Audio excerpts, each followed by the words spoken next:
বিশ্ববাজারে আরও কমল স্বর্ণের দাম।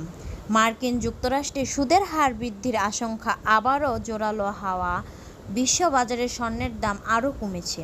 এর ফলে আগের দিনের বড় ধরনের লোকসানের ধরা নতুন করে আরও প্রসারিত হলো। একই সময়ে পারস্য উপসাগরীয় অঞ্চলে নতুন করে সামরিক সংঘাত শুরু হওয়া আন্তর্জাতিক বাজারের অপরিশোধিত তেলের দাম বেড়ে গেছে, যা বিশ্বজুড়ে মুদ্রাস্ফীতির চাপ ও সুদের হার নিয়ে উদ্বেগ আরও বাড়িয়েছে। বার্তা সংস্থা রয়টার্সের এক প্রতিবেদনে বলা হয়েছে, সোমবার ৮ জুন স্পট মার্কেটে স্বর্ণের দাম 0.2% কমে প্রতি আউন্স $৪,৩২১.৪৯ নেমে এসেছে। এর আগে শুক্রবারের দাম প্রায় ৩% কমে গত ২৪ মার্চের পর সর্বনিম্ন পৌঁছে গেছে।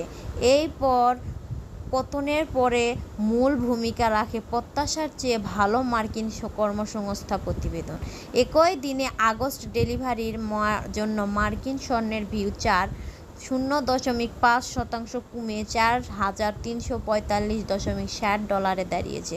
সংবাদ মাধ্যম অ্যাক্সিওস জানায়, মার্কিন প্রেসিডেন্ট ডোনাল্ড ট্রাম্প বলেছেন, বৈরুতের উপকণ্ঠে হামলা প্রতিশোধ হিসেবে ইরান ইসরায়েলে লক্ষ্যবস্তুতে একাধিক ক্ষেপণাস্ত্র হামলা চালানোর বেরিয়ানি নেতানিয়াহুকে পাল্টা হামলা না চালানোর আহ্বান জানাবেন। এদিকে সোমবার তেলের দাম ব্যারেল প্রতি $2 বেশি বেড়েছে, যাতে মুদ্রাস্ফীতি ও সুদের হার বাড়ার আশঙ্কা আরও জোরালো হয়ে বিশ্ববাজারে স্বর্ণের উপর বাড়তি চাপ তৈরি হয়েছে। ক্লিভল্যান্ড ফেডারেল রিজার্ভের প্রেসিডেন্ট বেথ হামাক বলেছেন, সাম্প্রতিক কর্মসংস্থান তথ্য অনুযায়ী শ্রম বাজার এখন মোটামুটি ভারসাম্যপূর্ণ এবং প্রায় পূর্ণ কর্মসংস্থানের কাছাকাছি রয়েছে।